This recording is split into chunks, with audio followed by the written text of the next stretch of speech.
Hai semuanya.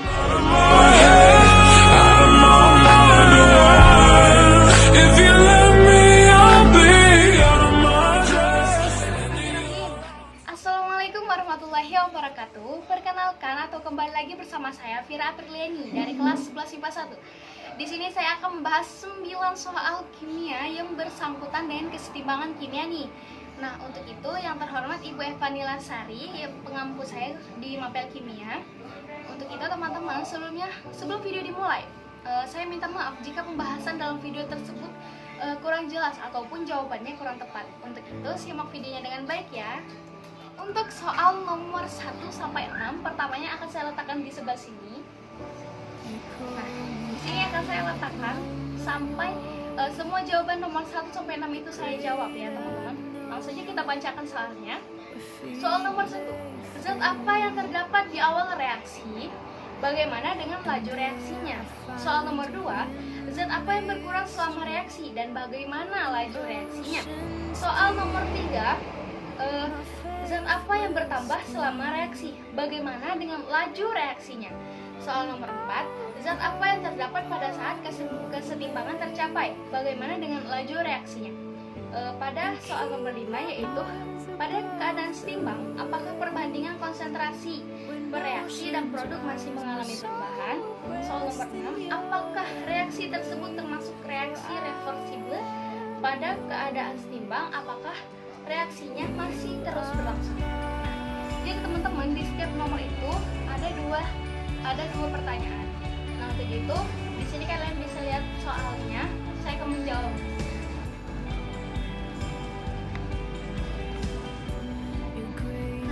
Saya akan menjawab soal nomor 1 terlebih dahulu. Zat yang terdapat di awal reaksi yaitu zat reaktan, yaitu NO2, yang tidak ada reaksi balik, merupakan reaksi tercepat atau paling cepat saat awal reaksi atau reaksi awal. Untuk pertanyaan kedua, untuk laju reaksinya di arah maju itu mulai lambat karena jumlah reaksi jika dilihat dari video itu sendiri sudah berkurang, dan untuk laju reaksi di arah balik mulai meningkat. Jadi disinilah mulai terbentuknya N2O4. Nah, masuk ke pertanyaan nomor 2 di question ke-1, yaitu zat yang berkurang selama reaksi yaitu adalah zat bereaksi. Karena selama video ditayangkan saya melihat bahwa reaksi tersebut jumlah reaksinya itu sudah berkurang. Nah, untuk laju reaksinya selama reaksi berlangsung adalah lama-kelamaan menjadi setimbang. Dimana jika kondisinya telah setimbang, maka reaksi maju dan reaksi baliknya sama. Untuk soal nomor 3, di pertanyaannya langsung saya gabung atau jawabannya langsung saya gabungkan ya. Di zat yang bertambah selama reaksi yaitu adalah zat produk atau hasil reaksi, yakni N2O4 tadi. Nah, untuk laju reaksinya untuk daerah ditanyakan yaitu di daerah balik ya, yaitu bertambah atau mulai meningkat. Nah, di soal nomor 4 yaitu jawabannya zat yang terdapat pada saat kesetimbangan tercapai adalah NO2 menjadi N2O4.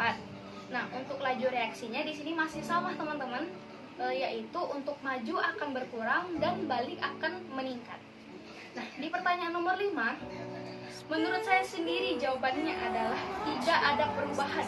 Karena kesetimbangan kimia sendiri memiliki definisi, yaitu keadaan saat kedua reaktan dan produk hadir dalam konsentrasi yang tidak memiliki kecenderungan lebih ingin untuk berubah seiring dengan berjalannya waktu. Nah, biasanya keadaan ini terjadi ketika reaksi ke depan berlangsung pada laju yang sama dengan reaksi balik. Nah, setelah itu, laju pada reaksi ke depan atau maju dan mundur umumnya tidaklah nol, tetapi sama. Dengan demikian, tidak ada perubahan bersih dalam konsentrasi reaktan dan produk. Untuk keadaan seperti ini dikenal dengan kesetimbangan dinamis. Nah, jadi informasi ini saya dapatkan di Wikipedia. Saya searching di Google tentang informasi. Untuk soal nomor 6, jawaban yang pertama yaitu ya, termasuk ke dalam reaksi reversible atau reaksi kimia yang berlangsung dalam dua arah. Jawaban yang kedua, iya, itu akan terus berlangsung. Namun, jika dilihat secara mikrosofis, reaksi tersebut akan terus berlangsung atau terus-menerus balik ke arah produk maupun reaktan. Nah, teman-teman, gimana atas pembahasan soal 1 sampai 6 tadi? Saya harap kalian bisa memahaminya ya. Selanjutnya saya akan membahas atau membacakan soal dari nomor 7 sampai dengan 9.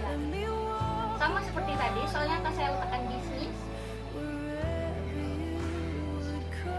Langsung saja soal nomor 7. Simpulkanlah apa yang dimaksud dengan kesetimbangan dinamis berdasarkan jawabanmu dari soal 1 sampai 6. Nah, untuk soal nomor 8, tentukan nilai KC dari masing-masing reaksi berikut dan golongan apakah persamaan reaksi tersebut termasuk kesetimbangan homogen atau kesetimbangan heterogen. Yaitu nilai dari masing-masing reaksinya yaitu C plus CO2 tanda panah 2CO. Untuk soal nomor 9 yang terakhir, tentukan tetapkan kesetimbangan berdasarkan tekanan parsial atau Kp dari 2BrCl tanda panah Br2 plus Cl2. Nah, yang terakhir dari soal nomor 9 tadi, buatlah kesimpulan dari tetapan kesetimbangan parsial.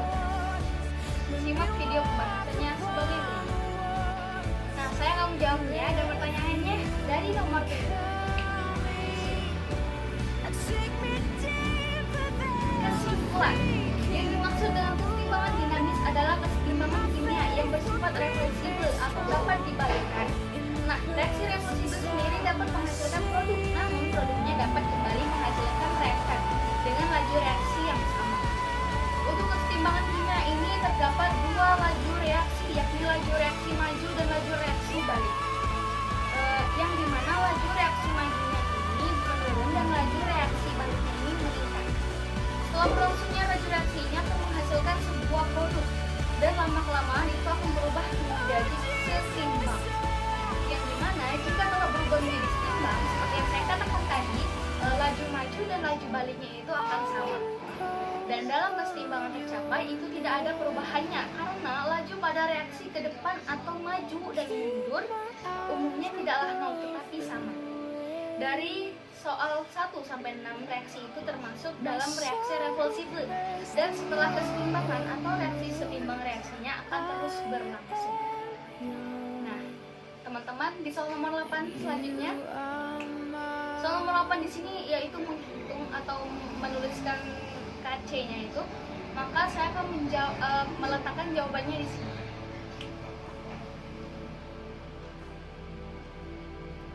Bisa dilihat dari jawaban yang telah saya letakkan di video.